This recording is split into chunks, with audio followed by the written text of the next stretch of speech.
Welcome to the Bad Boss Brief, a strategic guide on how to not be an asshole at work. We'll tell you about bad bosses, how they can be handled, how to tell if you happen to be one.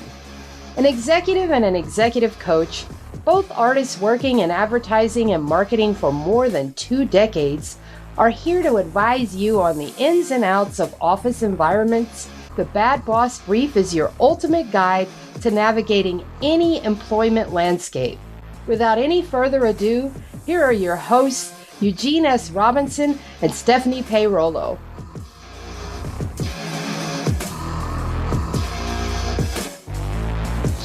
Hello there. Welcome to the Bad Boss Brief, the strategic guide to how not to be an asshole at work. I'm Stephanie Peirolo. And I'm Eugene S. Robinson. And today we are going to talk about the DEI lie. We're going to talk about how companies pretend that they care about equity, but in reality, it's a sham. It's a cynical performance. It's a house of lies!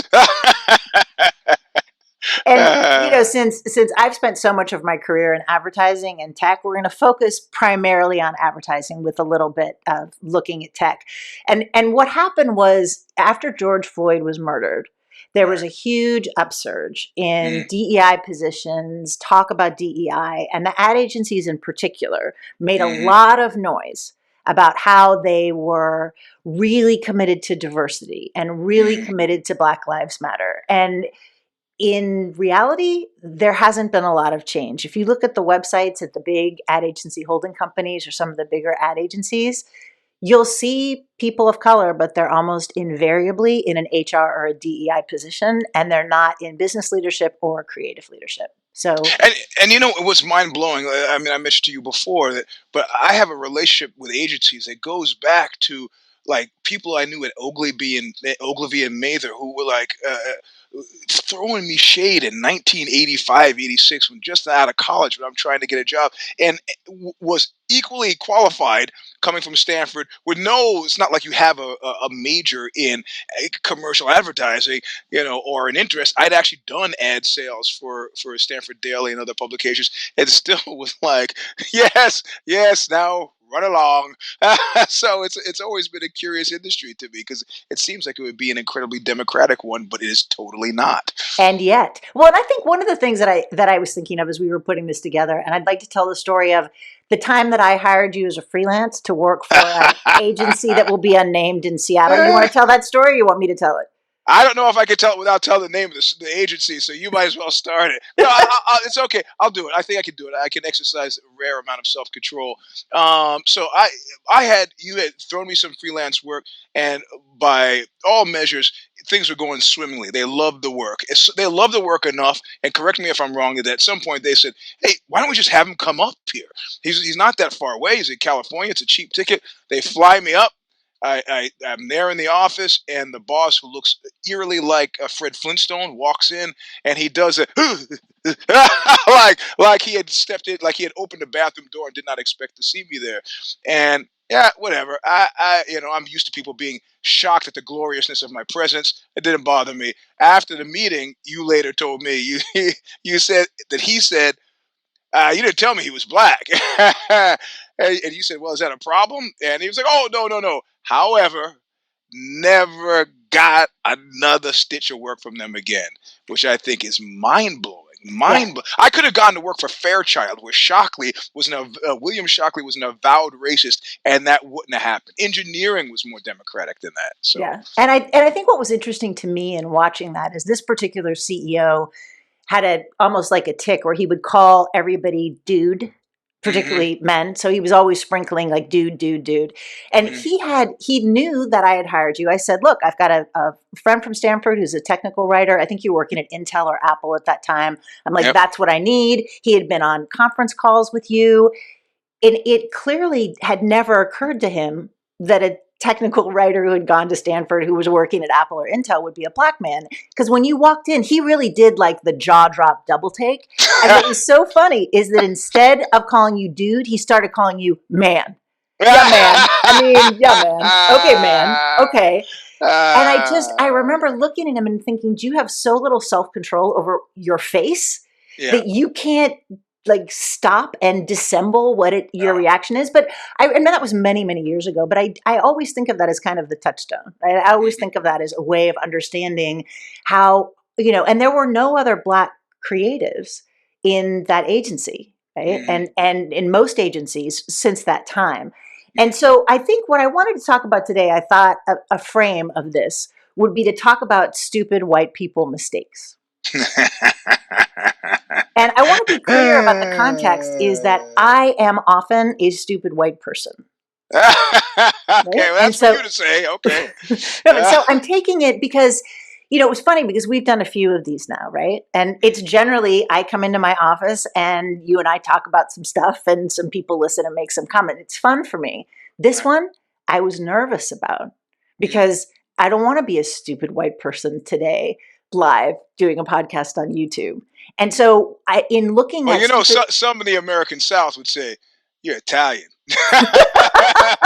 Screw that white person stuff. But okay. That is true. There is that second generation Italian. There is that. But stupid white person mistake number one is expecting people of color to educate us about race.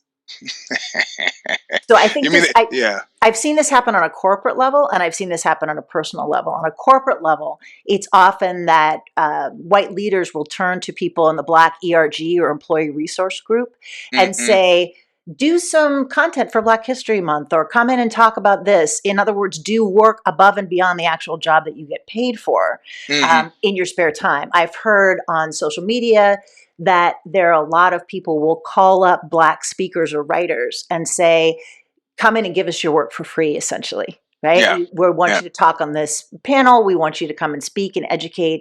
So the first thing is you shouldn't ask anybody to work for free, but particularly don't ask people of color to work for free just because it happens to be a Heritage Month. Yeah, right. Right? Yeah, right. So that's the corporate side of it. And the more personal side of it is that, I've seen white people who start to understand that they might need to do some work on their attitudes around race. Maybe they read a book, maybe something happens in the news, and they want to talk to Black people about it or people of color. And so they assume a friendship where a friendship doesn't exist. Right?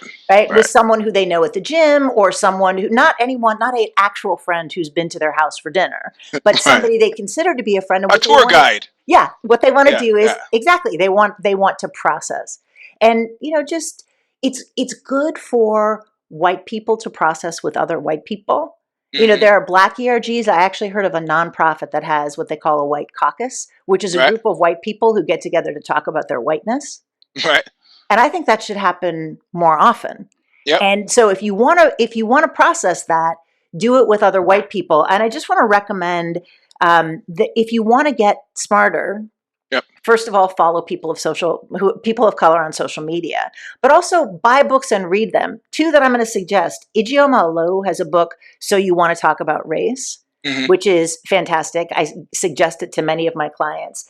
And Ruchika Tulshan, her last name is spelled Tulshyan, has written some amazing articles for the Harvard Business Review. And she just came out with a book called Inclusion on Purpose, which I just bought. So if you want to be educated, if you want to learn more, buy books by women of color rather than trying to buttonhole them in the gym and ask them to, like you said, be a tour guide. It was funny. I got a call recently, somebody who publicly seems to need a lot of PR help. Morrissey said, Morrissey wants to speak to you.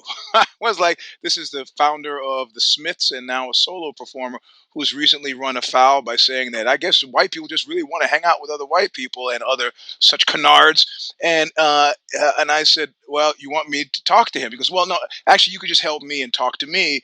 He wants you to give him a list of Black writers who write about more than their Blackness. And I go, well, yeah, okay, me. So we can start with me. But I fought my urge to, he said, a reading list. I didn't put Mein Kampf on the reading list because I had made a determination that Adolf Hitler was not African-American. And I gave him some of the African-American writers who I like, who just happen to be writers, right? I guess that's what he was wanting. I have no idea if he actually tried to, if Morrissey has pursued these books, but they were not didactic. It was like Blacktop Wasteland, that guy S.A. Crosby. Adam Smyer's Knucklehead, and of course, my novel A Long Slow Screw. But I thought that was an interesting way to kind of farm out the work without being really insulting about the work that he farmed out, which was really sort of interesting, right? Like he asked somebody to ask me. He didn't actually ask me. so it was like neither fish nor fowl. It was actually cool. I was glad to make the recommendations. Except at any point were they talking about compensating you for your time doing this? The guy who asked me was calling in a favor, and so yeah, it was he's giving me a lot for free. Okay. So, Okay. yeah, Because if we're going to call it work, let's make sure that there's actually there's some kind of value. Right. So let's move on to stupid white person mistake number 2, which is perpetuate the myth that there is no Black talent out there. Yeah. And this is one that I've heard 1,000 times in advertising. And I have to say, I did fall for this for a while. Mm-hmm. And the idea was, well, we don't have any senior Black people in leadership because there aren't any. They don't exist. There are no Black people who are qualified. And I have to say, I was a stupid white person who said to agency leaders, well, why don't you try outreach to HBCUs? Why don't you try outreach to, even high schools if you need to? Like this idea of like, let's show Black people that they can come and work in advertising. I saw this. I've learned a lot from this guy, Derek Walker, who is, follow him on all the socials. He's amazing. He's a Black creative in the South. And the first time I ever saw him, I was speaking at the 3% conference, which is a conference that tries to help get more women in leadership in advertising creative positions. And there were a bunch of white women up on the stage, and Derek, who is a Black man, was pacing back and forth in the back and started calling them on the fact that they were focusing a lot on helping white women and not talking at all about helping people of color. And of course, he caught my attention, and I started following him on social media and, know him and have talked to him. And, his point is, which I think is accurate, is there are plenty of talented senior Black leaders and creatives who are not getting hired. So this whole notion that there just aren't Black people out there is a lie. It is another lie. Or they're getting laid off after they've been hired. Yes. Shortly after, right? And again, I mean, the studies, there's an article in Bloomberg by Kelsey Butler who talks about how many people in tech were laid off that had a DEI function or were part of a DEI team. Right? So after George Floyd was murdered, Indeed said that DEI job postings went up 123%. But those are the people who now are getting laid off. Right. So anyway, but I think what's interesting is another point that Derek Walker makes is that the white leaders are subtly putting the blame on Black people.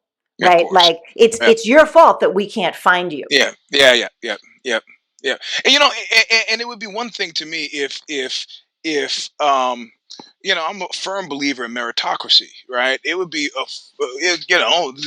why would I take a seat at the table? I'm being outpaced by people who are well deserving of outpacing me, but that's not what I've ever found.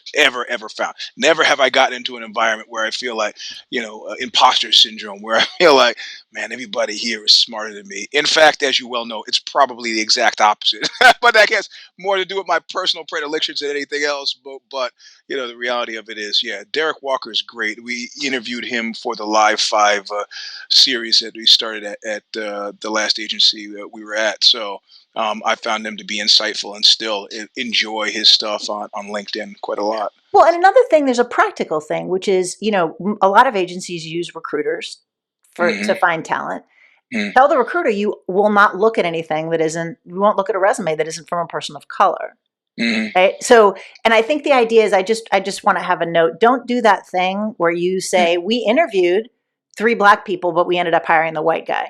And somehow you feel like it's okay to hire the white guy because let's not do that. But I remember at the risk of running a little bit over, I'll just tell a brief story. My first job out of college was at EW Communications. It was as an assistant editor at Microwave Systems News, a tech journal for the defense industry.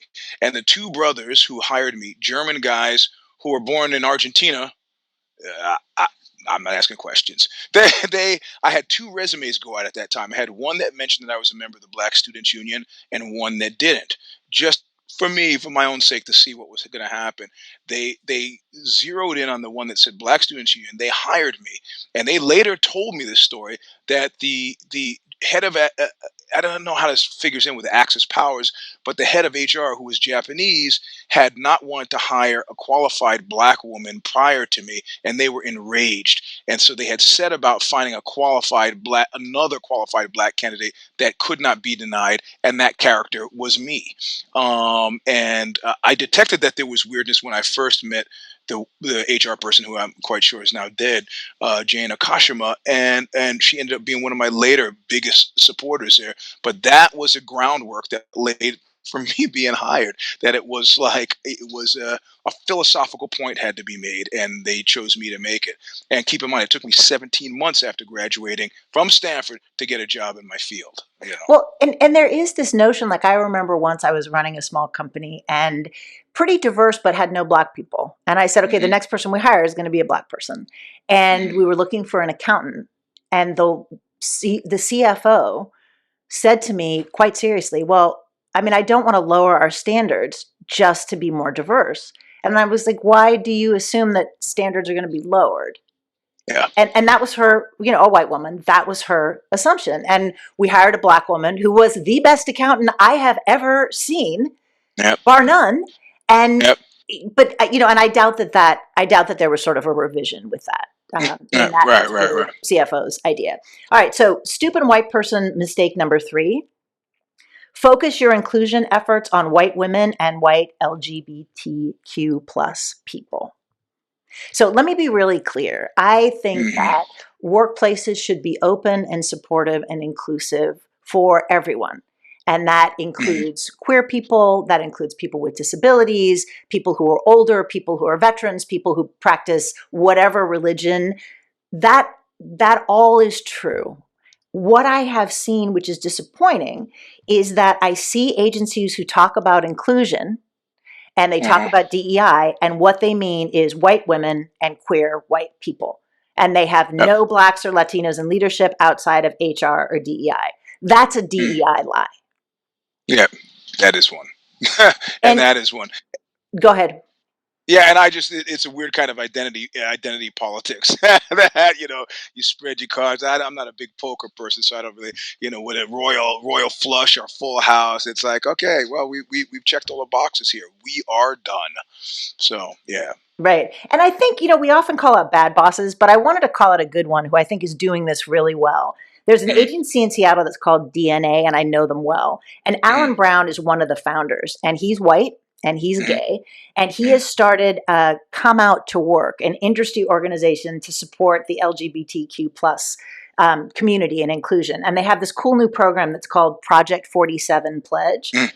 And what I appreciate about that is that DNA does a yes and. So Alan is spearheading these initiatives to support gay workers, queer workers in advertising. And the CEO of DNA is a black man, Chris Witherspoon. Their executive creative director is a white woman, which is very unusual to have women as ECDs, named Mishi Cass. I did a one-woman show where I was talking about sexual harassment, and it was at a teeny little theater in Seattle a few years ago. One of the only men in the audience was Alan. And he was so frustrated that there weren't more men from advertising listening to that show about sexual harassment and advertising. He helped me get it staged in Seattle Center. Right. And so it is possible to focus on a particular area where you want to help people in your community or a community, but you don't support white women, support white queer people, but don't do it to the exclusion of helping more black and brown people get work and get onto your leadership team. Right. Yeah, this is the thing where you wonder, how did they make those mistakes? How did they make those mistakes? And in fact, recently I came up onto, I had the occasion to, I've got a cover story appearing in a magazine, and the magazine will make itself known in April. I guess it comes out. And I referenced a song by Patti Smith. Those of you who are fans of Patti Smith know the song I'm talking about. And it includes the word that most of the rest of the world describes the N word, but which I call correctly as it's in the name of the title, rock and roll nigger. And they said, "Listen, we can't have you use that." I said, "It's between quotes." They said, "Yeah, but what it would look like is that our staff of 21 white people, signed off on it." And I was like, "You got 21 white people on your staff? Did you got any Latinos, the Asian people, black folks on the staff? 21 white people. Where are you guys based? You Sweden?" And that guy just laughed. Was like, well, so I said, so we have 21 white people essentially defining my truth, or Patty Smith's, as the case may be. And they're like, "Okay, we'll just leave it as is." I go, "Thank you." It's just, I remember at one point somebody was throwing shade at another publication. I think Fortune or Forbes had put their staff on, and somebody was throwing at another publication in New York was throwing shade, and they took a picture from their staff meeting when it was all women, and it was like, "Yeah, maybe you might want to try some of this." And somebody was like, "Do you know anybody other than white women? Because, in trying to roast these guys, you've set yourself up to be roasted, because I don't see any people of color in this room on your staff of over 20 people." I mean, the number of companies that I've worked at where there have been more than 10 African American faces in the building, I count as one. And that would be Code Magazine, which is a GQ magazine kind of take on a style magazine for men of color. So it was written into our charter, and it was great to see people who were non black, who I had on the staff, adjust to that reality. It's like, this is what I live every day. Well, it's You know? interesting because I was talking to a client about this last week, is that there are 2 times in my life where I have been the only white person in a room full of black people. And one time was at a restaurant, and the other time was at a party. Mhm. And I looked around both times and I thought to myself, the black people that I work with, the black friends that I have, this is all day, every day at work. This is all day, every day. And I've had this for so that's like 2 hours in my 60 years. And how many times have you been the only black person in a room full of white people? Yeah, right. Yeah, dozens and dozens of hundreds. Right. So, Well, and I think this is the challenge too, is that, we live very segregated lives, right? And I mean, studies show this. We go to church in different places, we work out in different places, we live in different places, and we tend to have people who look like us and think like us around us as white people. mm, And I think there's some things that you can't understand unless you see them happening. mhm, And I think that's part of the challenge, is that there's so many people that are not in community with people who are not like them. mhm, And so they become like that CEO that we were talking about at the beginning. They can't moderate their face. They're yeah, not they're yep, not used to. They have this sort of level of discomfort. Like, one of the things that I think about when I think about my ongoing education about my white privilege is, I remember you and I were working out at Gold's Gym, and this is mhm, over 30 years ago. mhm, And we take a break, and you're talking to a friend of yours who mhm, says, "Hey, where are you working?" And you mhm. say, "Intel." And he looks at you and says, "Oh, do you work on the loading dock?" I don't remember that. And the reason that I remember that is, I thought to myself, like, I was in my 20s, right? And I Yeah. remember thinking, "Oh, this is racism in action." We both went to Stanford. We both are the same age. We both are working. He would not have asked me if I was working on the loading dock. And you said, "No, I'm actually, whatever your position was," which was, pretty senior. But I remember that. And I feel like, that changed my understanding of Right, white right. privilege, to see Did, that did, just kind of casual racism. did I laugh in his face? What was You my were actually, reaction? well, the other thing was, you were Yeah. actually surprisingly polite. Yeah. One, you were not surprised, Yep. right? And I think Yep. you probably did whatever calculation and assessment you do in your head about Yep. how big you want your reaction to be to a certain thing. And Well, you also, just, politely said, "This is what I do." too, there's always. I mean, what I find interesting in California, much more so than the race discussion, is class and caste.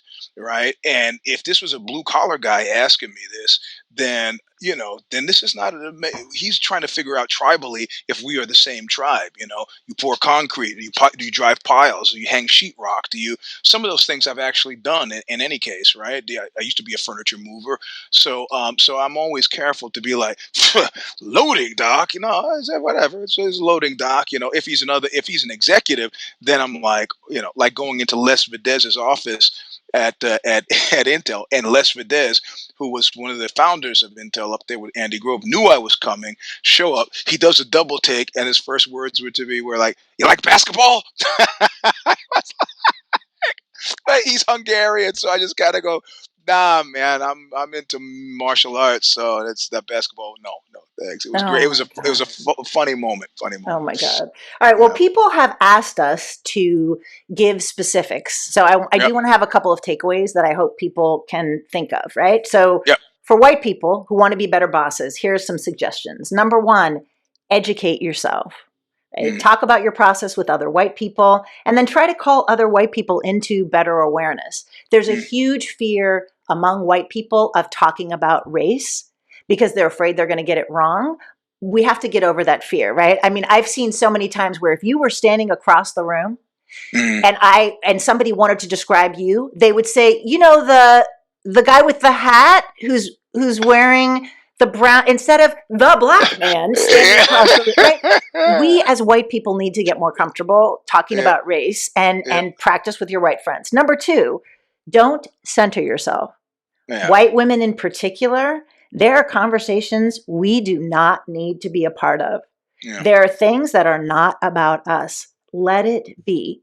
Mm, Don't make an analogy between the discrimination that we experience as white women, which is real and which is challenging, with the experiences that people of color have, because it's not the same.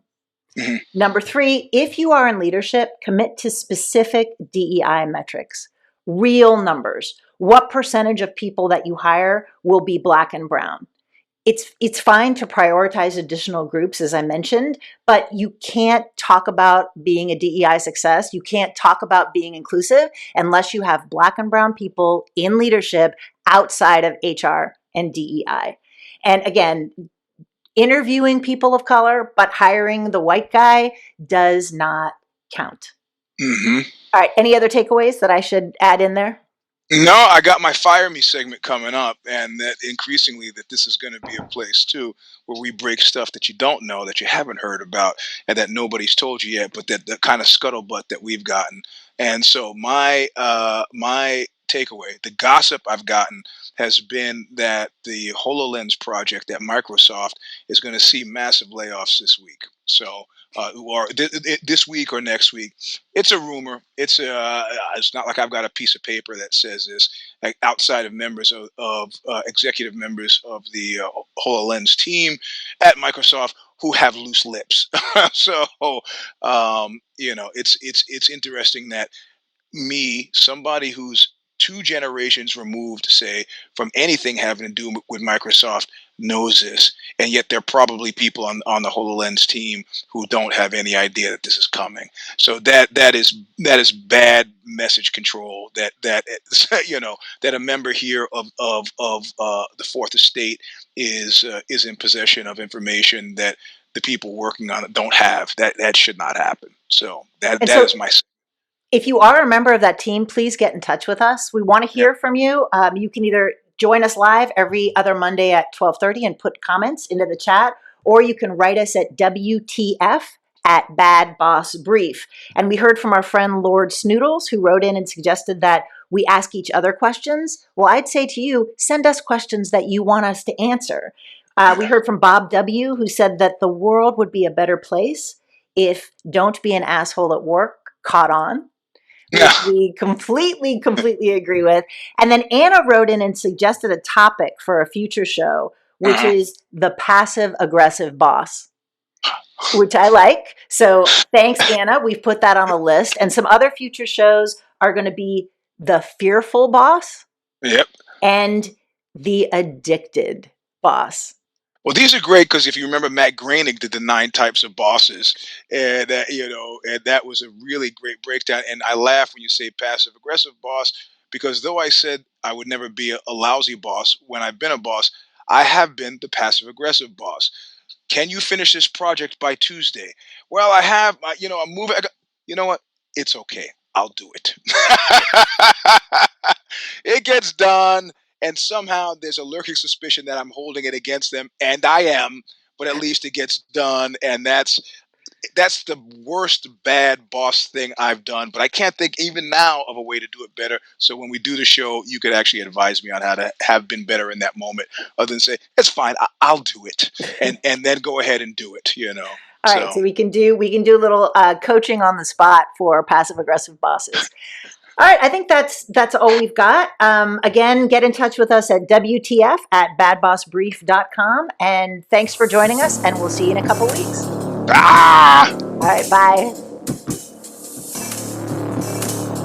Thank you for listening to the Bad Boss Brief with your hosts, Eugene S. Robinson and Stephanie Peirolo. You can check out more of their work by visiting consigliera.substack.com for Stephanie and eugenesrobinson.substack.com for Eugene.